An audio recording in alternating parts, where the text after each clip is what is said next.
But you leave this safety net and then you decided to play in the chaotic waters of politics. Why? Yeah. So it's it's a good question. You've criticized what you've called unsustainable borrowing. Why is that? There's nothing wrong with government borrowing. The question is, what are you using the money for?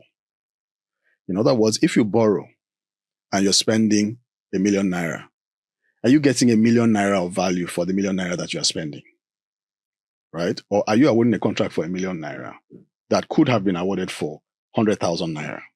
Those two things are very different from one another. Why is transparency a cornerstone in your approach towards government? If your intention is that this is what I want to accomplish, then your desire, your approach is more, how can I accomplish this thing that I want to accomplish? Do you see what I mean? That's why transparency, it is critical.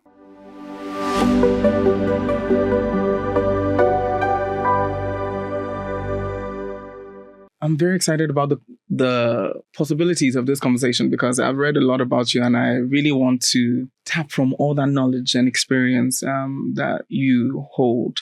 So first is looking back at your journey, because a lot of this conversation would reflect on leadership and your thoughts about building Lagos we want to see and even in Nigeria we want to see. Looking back, as someone who grew up in Yaba, did you expect that you'd become this person 30 years later, 40 years later? So it's an interesting question. I don't know that I thought in great detail about, the kind of person I would become.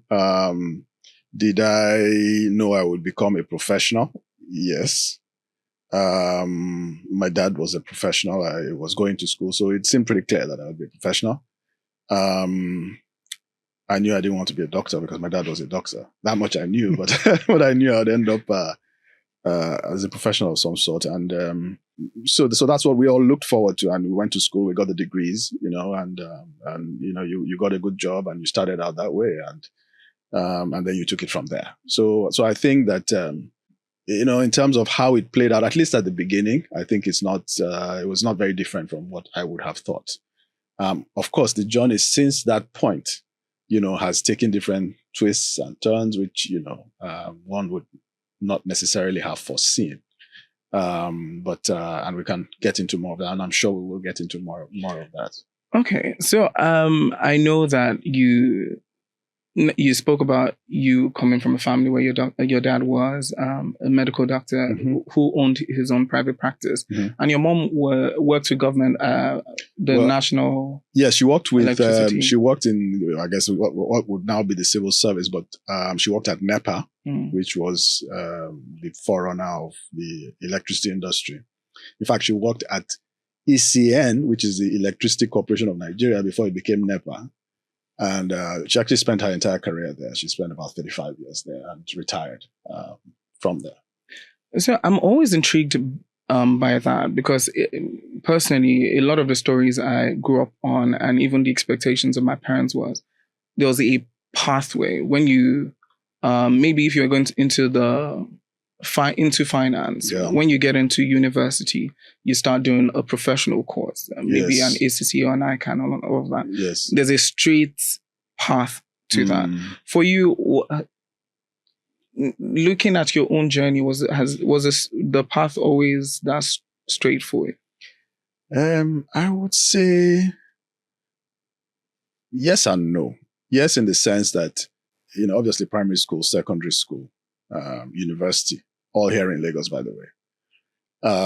And then I did youth service, which I taught in a rural community, in a rural secondary school. And then I came back and started work here. And I studied accounting. So it was pretty clear that if you studied accounting, you're going to do the professional exams. It's the rare accounting graduate that will not do the professional exams. So that sort of was the immediate path for me. And I joined what was then Arthur Andersen, which is now part of KPMG. And then I did the professional exams first 3 years out of school, and I qualified as a chartered accountant. The question then becomes at that point, what do you do with that? Do you remain in practice? Or do you move on into banking or move on to do other things, entrepreneurial things or what have you? And I would say, again, this is where maybe a bit of luck, maybe a bit of timing sort of came into it. I moved from there into the investment management industry, which is a subset of the finance industry. And it was an interesting time because it was very early in the industry. So you probably know about the investment industry, mutual funds, and those kinds of things, which are commonplace now, but actually we didn't have them then. So we're pioneering that actually.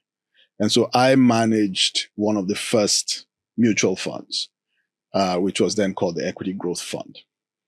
And so that was just an opportunity to come in and do something that was sort of entrepreneurial in an established industry, but doing things that, were sort of new and had not really been done in this environment. So that was a bit of because, most people went into banking or those kinds of traditional things. So this was an opportunity to do something that was less traditional, but in a sort of traditional industry.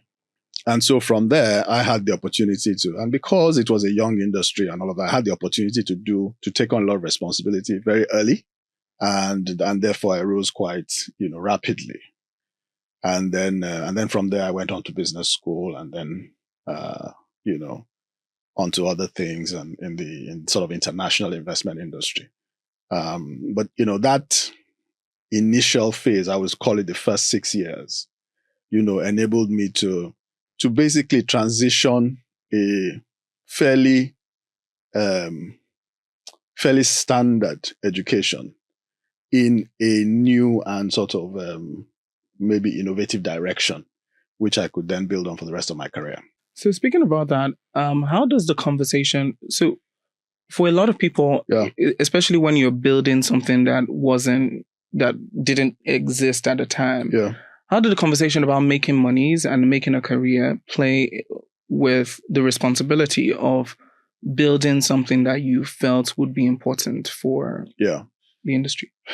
So I would say that, again, I was fortunate in the sense that I could be a little bit of an entrepreneur rather than an entrepreneur, if you see what I mean. In other words, we were doing something that was entrepreneurial, but within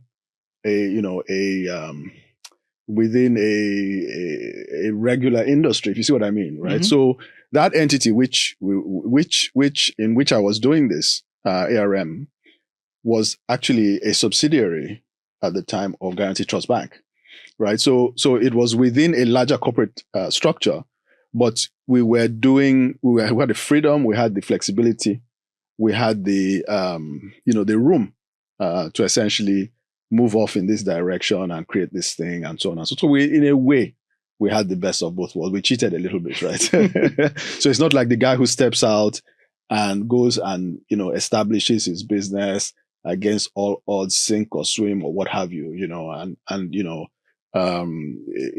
which obviously those types of endeavors are really the engines of innovation and creativity and growth for economy. So those must really be supported. So we got the ability to do a little bit of both, right? Because you were a leader at through secondary school and even university. Yes. Did the leadership at Corona, King's College, and university prepare you for your role as the MD of ARM Pension? I would say yes. How so? And I say that because, in any leadership role, whether you're leading 2 people or you're leading 200 people or leading 2 million people, the fundamental thing is that you have responsibility for certain people. People expect certain things of you. You're occupying a position of trust, and you determine your approach to discharging that trust for the benefit of the people who appointed you or selected you, as it were.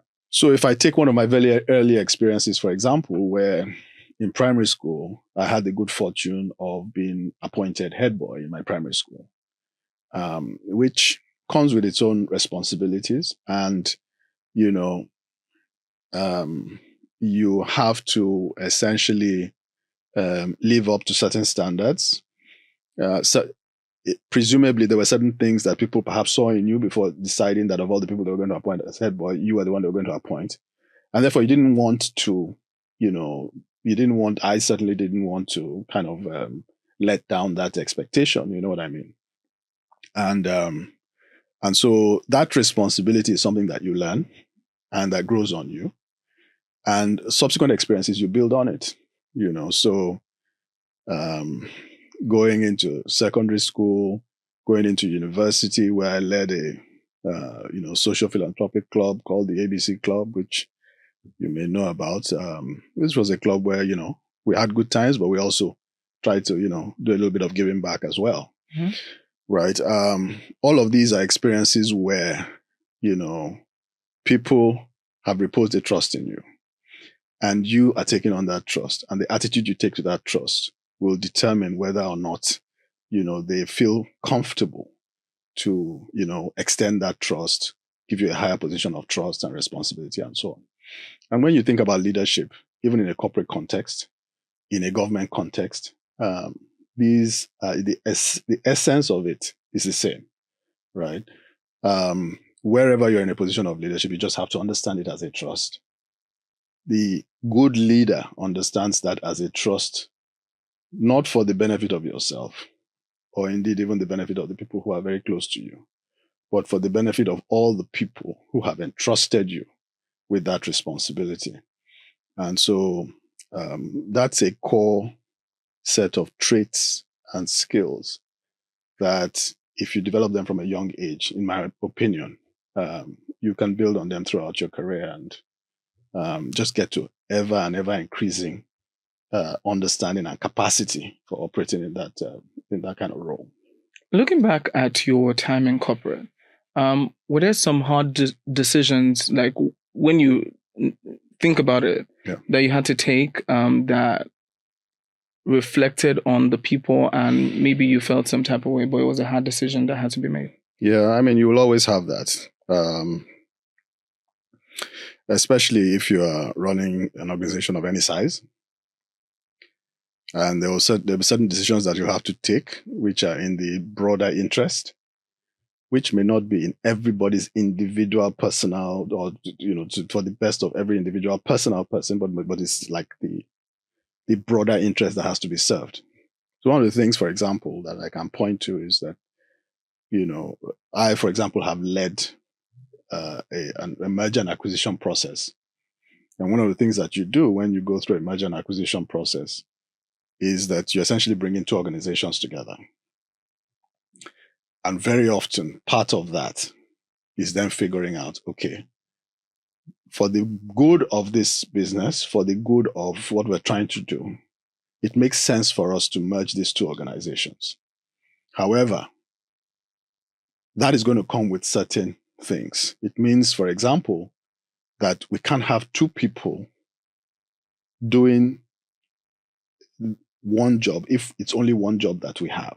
You see what I mean? Mm-hmm. Obviously, when you merge two organizations, you're going to have much more capacity, much more need for jobs and all of that, but it won't be for everybody. So it may be that it's 5% of people that it might affect, where you have that, you might have to take those tough decisions.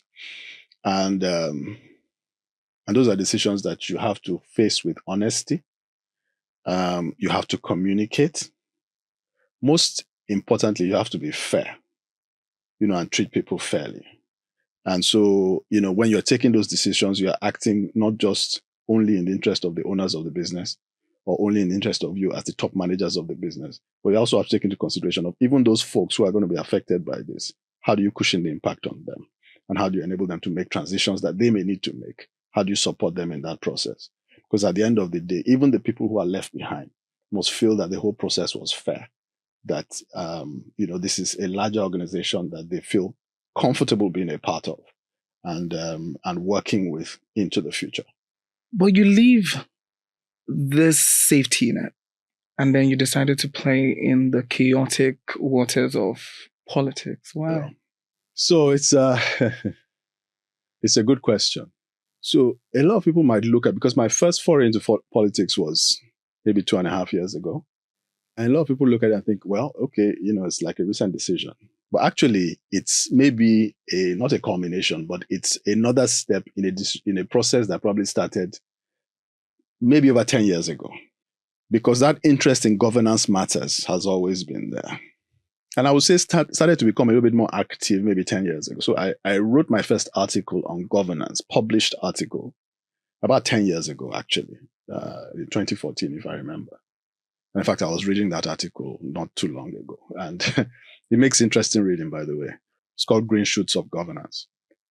So clearly there was this interest in governance matters, right? Because, even when you're in the corporate world as I was then, a lot of what you're doing is you're playing in a sandbox that is created for you by the powers that be politically. Do you see what I mean? Mm-hmm. So the context is set by the political leadership, right? And that context affects not just businesses, it affects individuals, it affects families, it affects communities, right? And so, if you want to have good outcomes for all of these players within the economy, it starts from the governance level, right? And then plays out in the lives of these entities.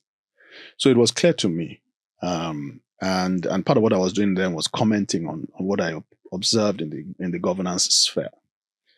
And so that interest continued. And ultimately, when I eventually made the decision to enter into politics, I would say that it culminated in one realization, or it came as a culmination of one realization, which is that in a democracy, first of all, that part of the reason, or the main reason why we were so far from our potential as a nation and as a people, the main reason had to do with the failure of leadership. I was clear in my mind about that. Secondly, in a democracy, the only way you get to good leadership from a situation of failed leadership is if people who have the right intentions and the right capacity and the right understanding of what leadership represents, which we just spoke about 10 minutes ago, step forward. And then if they are supported to then occupy those seats where they can now make those changes. And there's just no two ways about it. That's the only path in a democracy. And so with that realization and realizing that I felt I had the capacity, I knew I had the right intention, that you can always make a case that let somebody else do it. Maybe that's why we've been in the situation where we've been for so long, because many people feel we let somebody else do it. Right. So it was clear to me that, this was something I should pursue. I thought about it for an extended period of time, prayed about it and all of those things. And ultimately made the decision that I was going to pursue this. And give it a shot. And, one has been, again, blessed with certain opportunities, possibilities, experiences, from an early age that one believes that one can bring to a role like this. And it's for us to put ourselves forward, and it's for the people to decide, whether or not they're going to give us that opportunity. I mean, obviously, there are other issues around it in terms of the process and the electoral process, which we can talk about at length. But you have to start from, your intention, your appeal to the people, and the people's acceptance or not of you. And then you take those other things. So that's kind of, it's really not more complicated than that. And that's how I ended up in politics. And, I've had one outing, and I would say we laid a good foundation. And we're now in the process of building on that foundation. So how did you navigate the realization that, and the knowing that I have this capacity? Lagosians and Nigerians speaking back to you that they recognize that you have this capacity, and also now realizing that there's also the power play of party politics and the conversation of who are you aligned with or aligned to? Yes. I think the first thing in any endeavor is to kind of figure out why you want to do something. There's a guy who wrote a book called Start With Why, which, I think is a great book. If you come across it, I recommend it. But once you figure out the why, then it's the how, and then the what, and all of those kinds of things. And so you remember I said that we had a initial outing where we laid a foundation. Part of what the decision that we made at that point was that we wanted to go with a non-mainstream platform. And so I contested for the governorship of Lagos on the platform of the ADC. And that was an opportunity to get into the field and to learn in that context and sort of figure out what's going on. And, many people would ask the question, right? Why a niche platform? Why a non-mainstream platform? Can you sort of prevail on a non-mainstream platform? And for us, I would say, for example, that if I had to do it all over again, I probably would do it the same way. Mm-hmm. And the reason is because what it did was allow us to go through the process, come through the nomination, come before the people, get the people an opportunity to experience me as an individual and understand the kinds of things that I stand for. And from there, you begin to build. And one of the things that many people told us, for example, without wanting to sound political, is that, we love the candidacy, but we're not sure about the platform. Right? So we thought you were one of the strongest, if not the strongest candidate in the race, but we didn't think the platform that you had could deliver. Now, the only reason they were able to say that was because we were before them, talking to them up to the point of the election. Do you see what I mean? Which, had we gone into a mainstream platform and gotten stuck in the nomination process, we wouldn't have that foundation to build upon today. So again, I'm using this question to answer your question, saying that, when you're engaging with a new process, I remember that, I have been in the corporate world for an extended period of time. And many corporate organizations actually are political organizations when you think about it, particularly the large organizations. So there's a way you engage the system, you learn, and then you build on it and build on it. And it's the same approach in this case. And so subsequently, taking the feedback from the people coming out of that process, was clear to us that what we now needed to do was, having given the people the opportunity to experience us, to now address the concern that they had, which is the platform concern, right? And ultimately, hopefully be in a position where in time we can present people with, a good candidacy on a strong platform.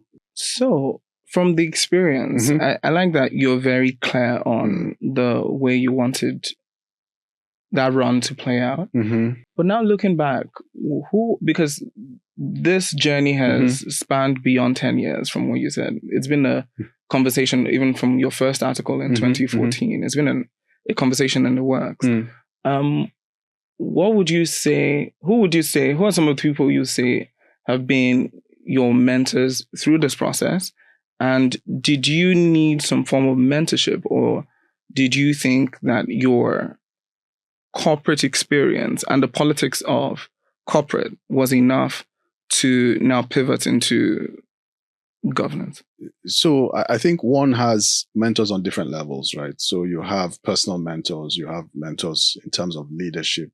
You have people that you look up to and sort of understand the quality of their leadership style. Even though they're not direct mentors, but you sort of think of them as people that you may aspire to lead in those dimensions, right?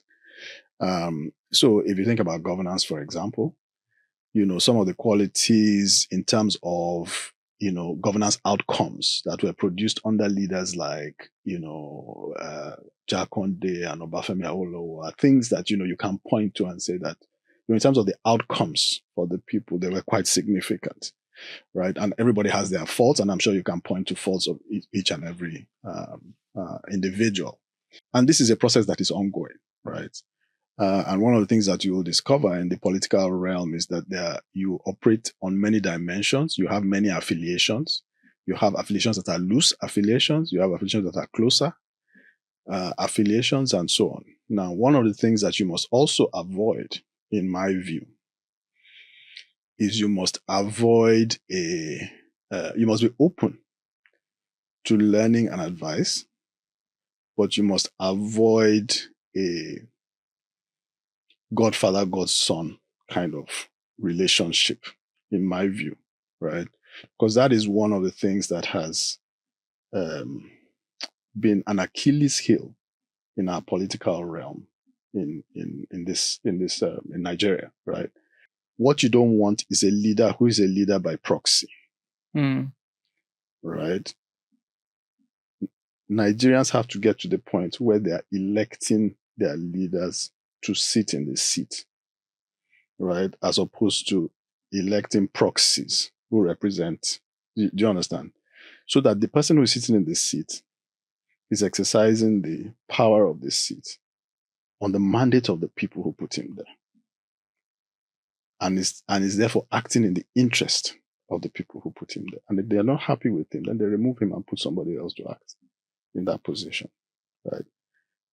So there's this balancing act where you must leave yourself open to learning, to advising, to being advised, to being guided, but you must always retain your independence and your ability to act independently on behalf of the people who put you into that seat, right? So this is very important. And by the way, this is one of the reasons why I felt it was important that you have you build up, right? So that when you come into a mainstream platform, you're not an unknown quantity. You see what I mean?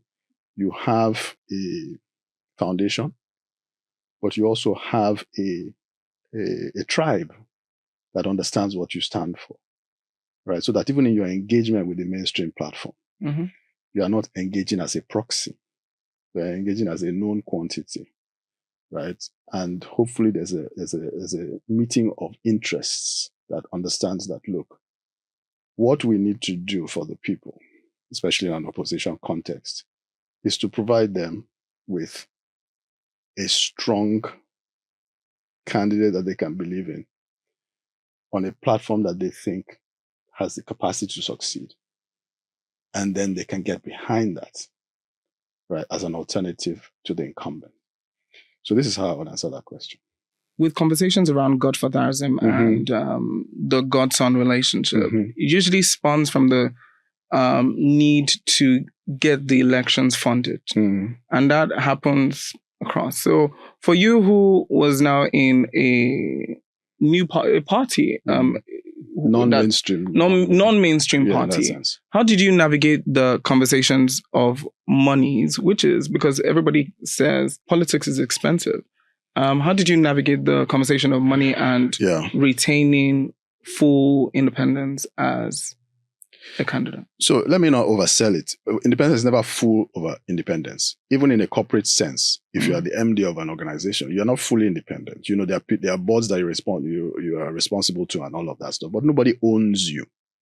Do you see what I mean? You have to recognize people's interests. You have to balance interests. But ultimately, you will be the judge as to whether you will sacrifice the public interest in the pursuit of some of those vested or narrow interests. Do you see what I mean? So that's part of what people are voting for when they vote for a candidate. So that's the first point. The second is that, funding is always going to be a challenge, right? And people have to fund their campaigns. Obama had to fund his campaign. This happens all over the world, right?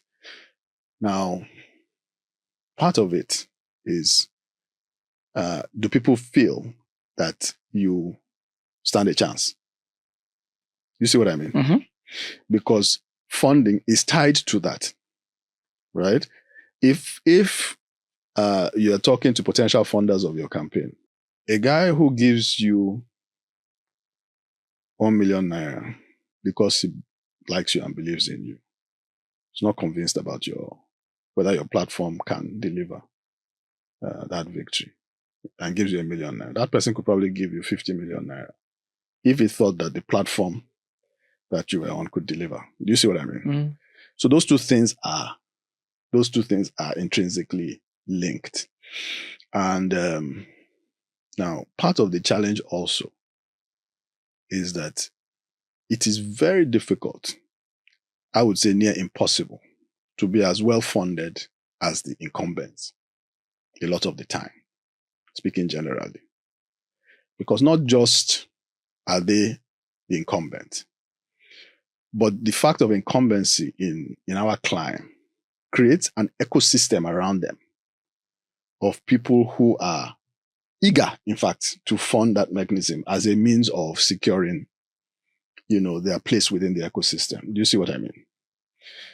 So that's on the one hand. But on the other hand, I would say that you actually don't need to be as well funded as the incumbent. So I think that that's a myth to think that, if the incumbent has 10 naira, you must have 20 naira in order to defeat the incumbent. I don't think so. I think with a fifth, the incumbent has 10 naira, with 20, with or 100 naira, with 20 naira well deployed, which is a fifth of that, it is possible to prevail. Why is that? Why do I say that? If you go around and you look at election time, right? Just drive around. How many posters of the incumbent are you going to see? How many posters, banners? It's everywhere, isn't it? It's everywhere. On the other hand, the opposition, you may see one for every 10 or 20, but that one may have more impact on you than the 20 of the incumbent that you see. Why? Because there's a sense in which you are desensitized to the 20. It's everywhere. You see what I mean? Mm. But that one alternative sort of stands out in the midst of the 20. I hope the point I'm making, you understand the point I'm making. Yeah. So there's that dynamic that's also at play. So do you need money? Certainly. Do you need to raise a lot of money? Certainly. But nobody has a monopoly on the desires of the people. Nobody has a monopoly on the goodwill of the people. The incumbent can only have their own base. There will inevitably be a base that is outside their own base. You see what I mean? And the key is that other base, do they believe that you are somebody that they can get around? Do they believe that you are somebody that they can get behind? Because that other base will always exist. Anywhere in the world, there will be the incumbent, but there will be the other base. So do you have a friendship with the people the other candidates you ran with? Do I have a friendship? I wouldn't say friendship. I'm acquainted with a few of them, not all. And yes, you say there's a relationship. Whether I would say a friendship, I wouldn't go as far as to say a friendship. In some cases, a cordial relationship. In some cases, a distant relationship. In some cases, no relationship. But yeah, that's how I would characterize it. Okay. Now let's talk about policies. You've criticized what you've called unsustainable borrowing. Why is that? My views around borrowing, there are a couple of things that drive my views around borrowing. And first of all, the first thing to say is that I don't have fundamentally a problem with borrowing. All governments borrow. Almost all governments borrow. I don't know if it's every single government, but there's nothing wrong with government borrowing. The question is, what are you using the money for? In other words, if you borrow and you're spending 1 million naira, are you getting 1 million naira of value for the 1 million naira that you are spending? Right? Or are you awarding a contract for 1 million naira that could have been awarded for 100,000 naira? Those two things are very different from one another. Right? So that's the first thing, the efficiency of the use of the money. Secondly, how are you prioritizing the things that you're using the money for? Right? So you can spend 1 million naira here or 1 million naira there. What is driving your decision as to which of those two options you are taking? Is it by considering what is likely to deliver the most benefits for the broad population? Or is it driven by other things like self-interest, that is a personal involvement in it, or a narrow set of powerful interests who may be driving a particular decision to go in a particular direction, which is not to the benefit of the larger, population. The third point I would make around borrowing is around foreign currency borrowing, particularly at the state level, subnational level. So, as someone who's managing a state, you have to be very careful about how much you borrow in foreign currency, because your revenue sources are not in foreign currency. You are taxing, your tax base is individuals, domestic. It's a naira tax base. You're not producing oil which you're selling in foreign currency or anything like that. So you have to be careful. And this is an area where I think that Lagos State perhaps has been a bit irresponsible, right, in terms of the proportion of their loans that are foreign currency loans, right, which, by the way, at current rates exceeds the domestic borrowing, right? Because if you borrow in dollars, $1 billion, and the rate goes from 300 to 1,700, you can imagine what that means for your debt. And Lagos State has over $1 billion in debt, in foreign currency debt. So borrowing per se is not bad. It's not a crime, particularly where you have the capacity to fund the borrowing. But for these reasons that I've spoken, you have to be careful. And in particular, borrowing in foreign currency for a subnational entity, you also have to be very careful. The final point I'll make on this is that, a lot of the time, in justifying expenditures, governments will come forward and say, look, this is our budget. It's 2 trillion. We are spending 1.4 trillion on capital expenditure and only 600 billion on recurrent expenditure. And therefore, we are doing well because we are spending most of the money on capital expenditure, right? Mm-hmm. You hear that all the time. But the reality is that is only telling one part of the story. The question is that how well is that capital expenditure being spent?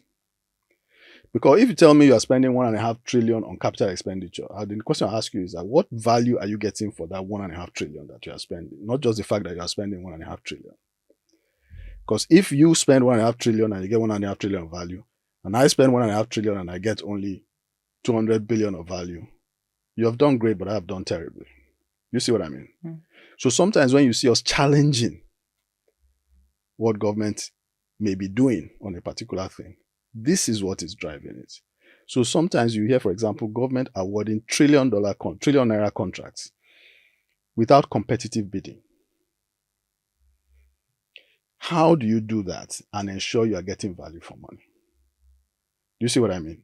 You have to have that, which the law provides for, by the way, that says get people to bid competitively so that you are getting the best price for what you are spending money on.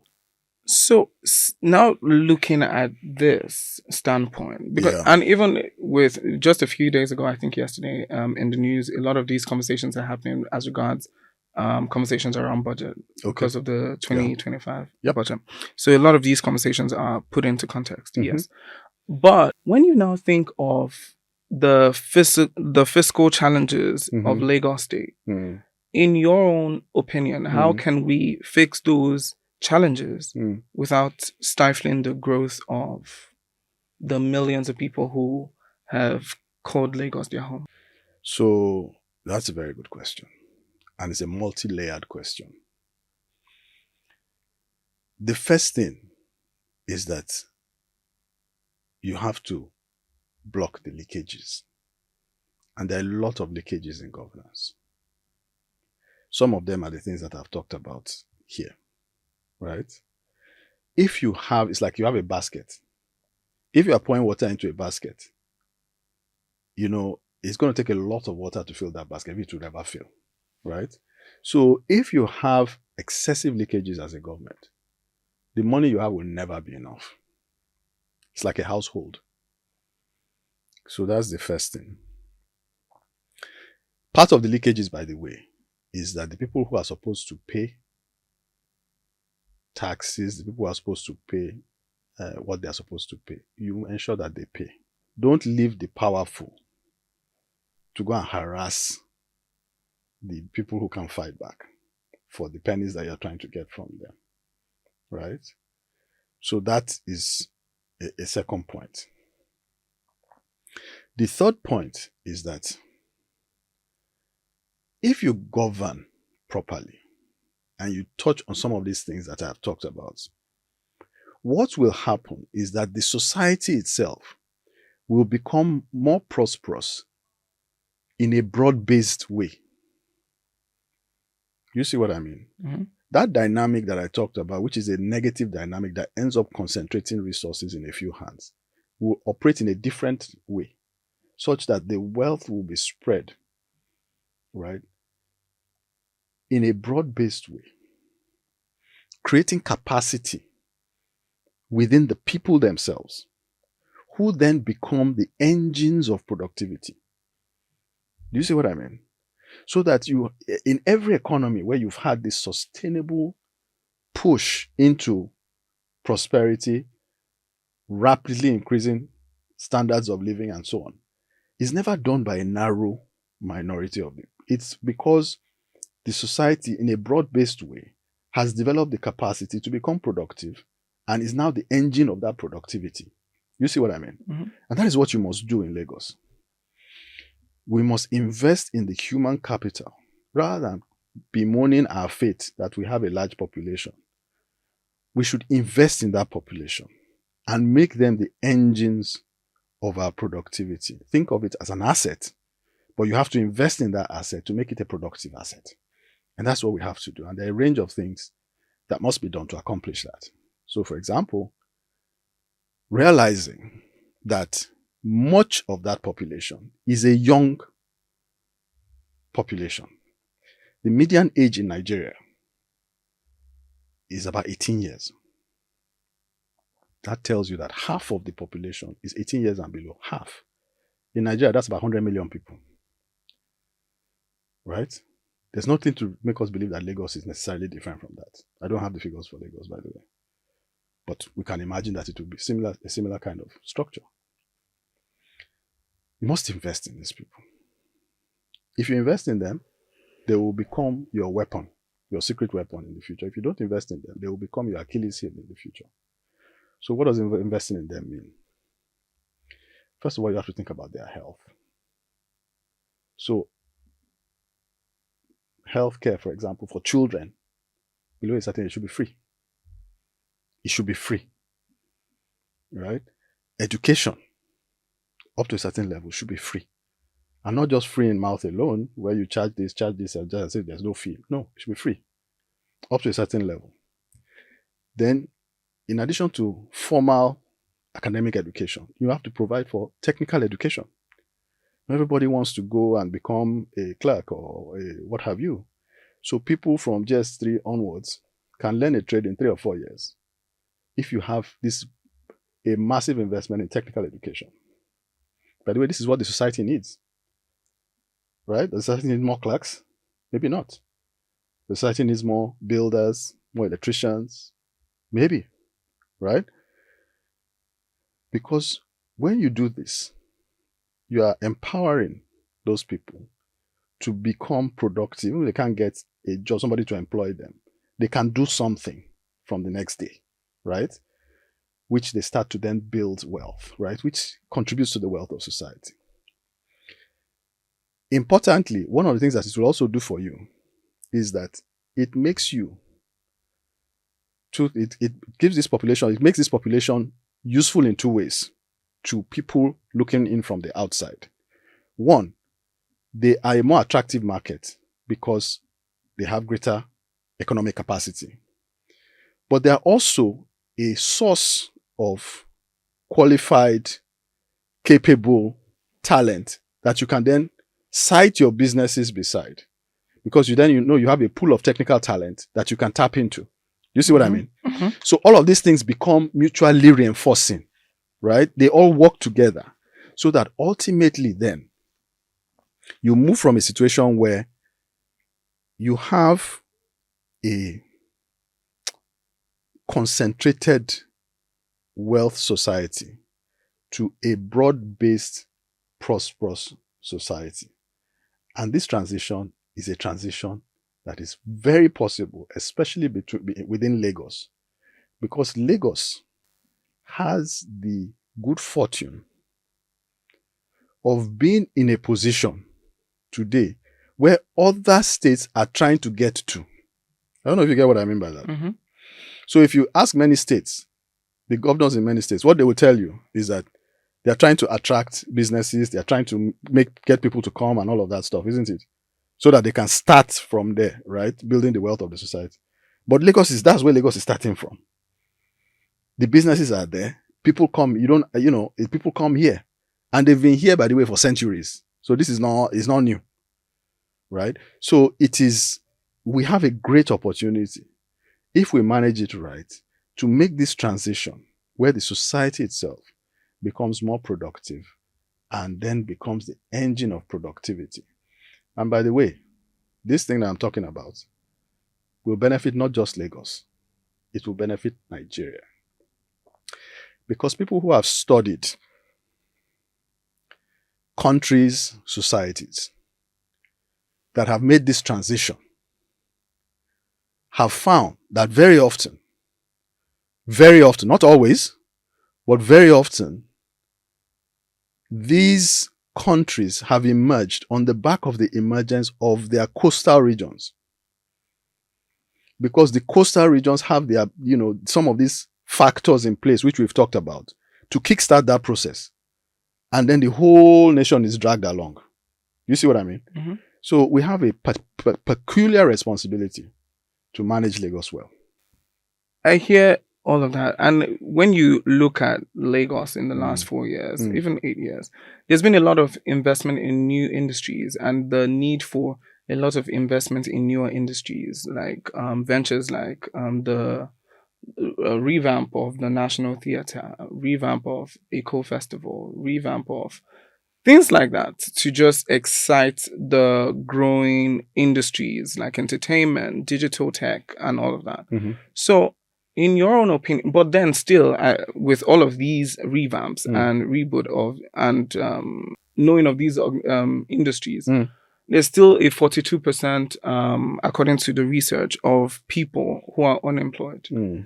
So how can we fix that? Again, it's this thing that I talked about where you have to give the people the skills that make them productive, that the skills that the society needs. If your educational system is training in one direction, but the skills that the economy needs is in a different direction, you have a mismatch, right? We're not about office jobs. Office jobs are great, right? But we cannot absorb everybody into office. We just cannot. Right? So we have to look for ways in which to give people the capacities to produce, to be productive, right? We have to invest in the things that will cause businesses to not just site here, but to grow their operations here and then to operate in a way here that empowers the local economy.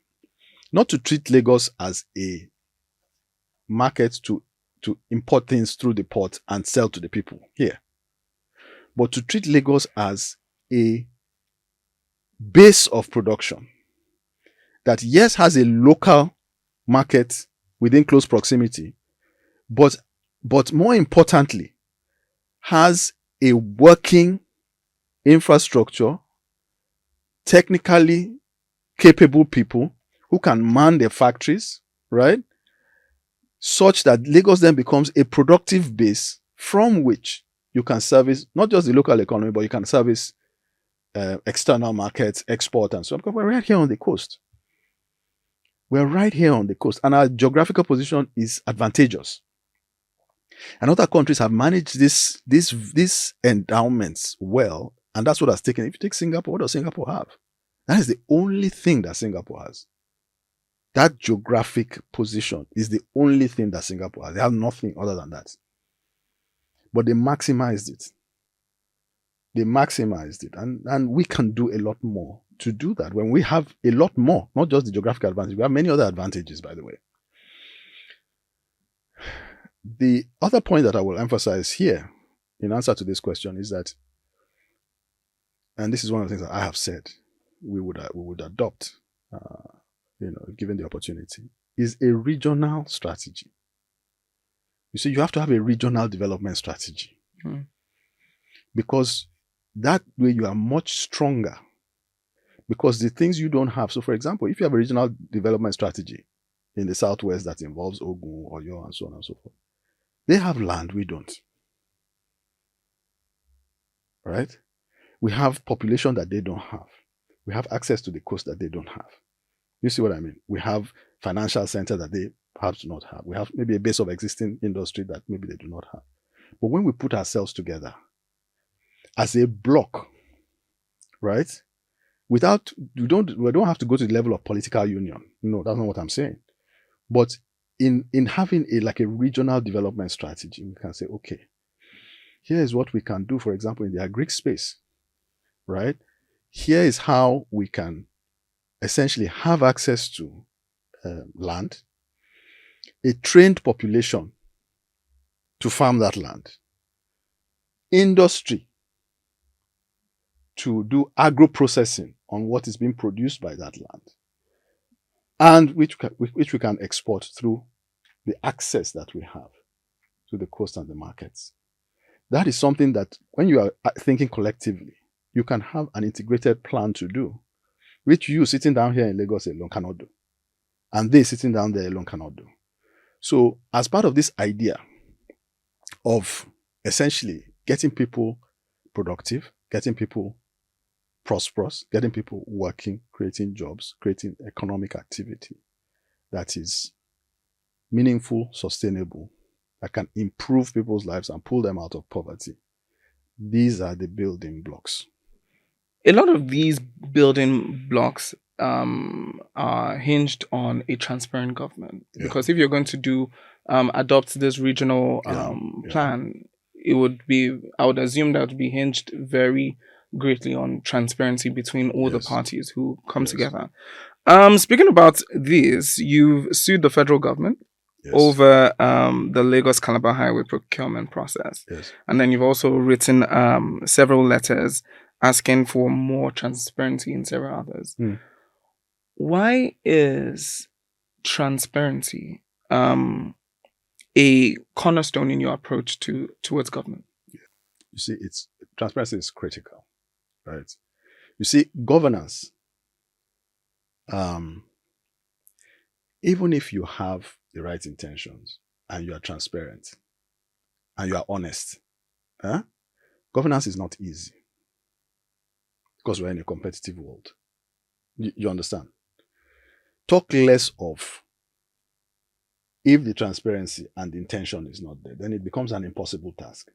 So it should not surprise you if after 60 years of independence, we are still struggling, or 30 years in the latest dispensation, or 25 to 30 years in the latest dispensation of democracy, nationally and in Lagos. Because it should not surprise you, right? Because the building blocks of capacity, the right strategies, and the right intentions are not in place. That's why transparency is critical. If your intention is that this is what I want to accomplish, then your desire, your approach is more, how can I accomplish this thing that I want to accomplish?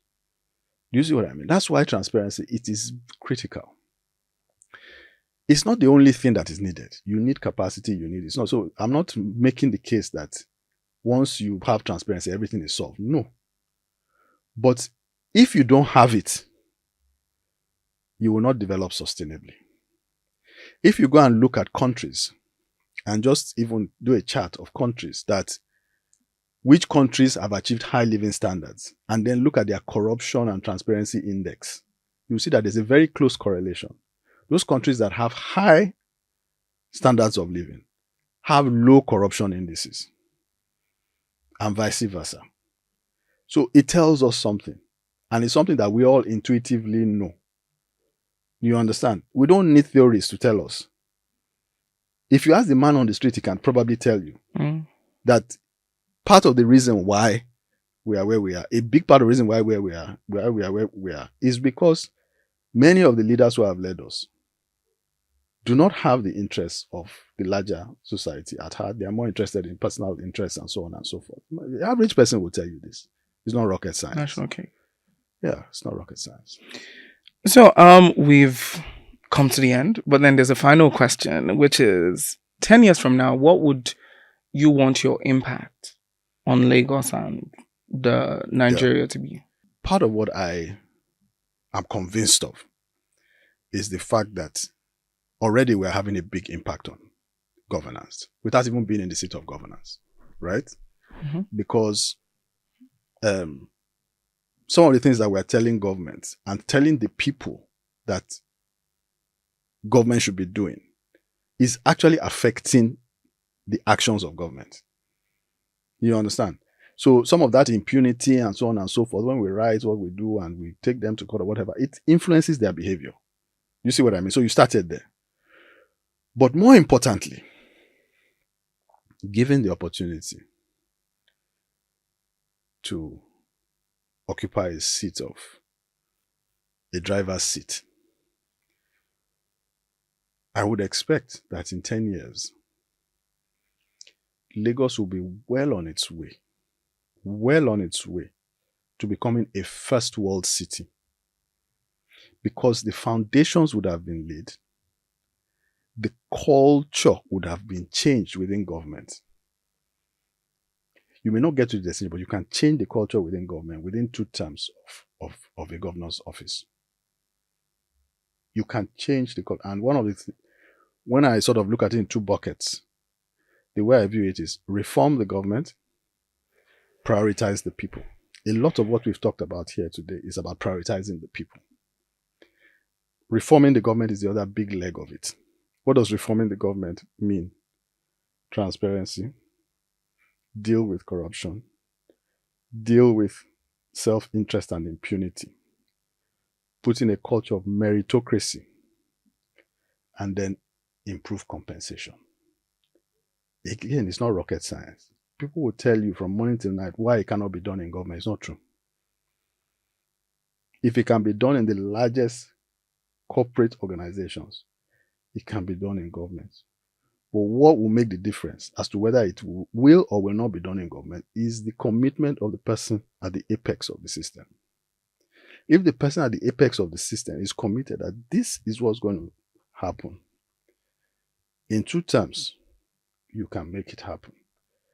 One of the things that you will see, if you look at our climb, and this goes to the question you asked me much earlier as to why I decided to go into politics. You see, we have not had a shortage of good people who come into government, usually in an appointive role. So if somebody is elected as president or what have you, he brings in 1 or 2 people who are good people and appoints them to particular positions, right? And they work very hard. They work very hard for 4 years, maybe 8 years, right? Harder maybe than even they worked in the private sector. But, give it 2 years after they've gone. You can't really see the impact, right? We're back. And the reason is because the opportunity to make lasting change, institutional change, is in the seat of elective office, not appointive office. Because those guys who pull them in and say, come and do this work, what they are doing is they are creating a sandbox. And then they say, okay, enter that sandbox and help me sort out inside this sandbox within the boundaries of what I'm comfortable with you doing. You see what I mean? Mm-hmm. But the larger elective office is where the long-term institutional change is made. So this has been a really enlightening 1 hour of conversations. And I do believe that we could genuinely feel your heart. And I believe that every person who engages this conversation, our listeners and viewers on the Good News Niger podcast, will feel the same. So thank you very much for sharing your love for Lagos with us. Thank you so much. It's a pleasure to be here. Thank you for having me.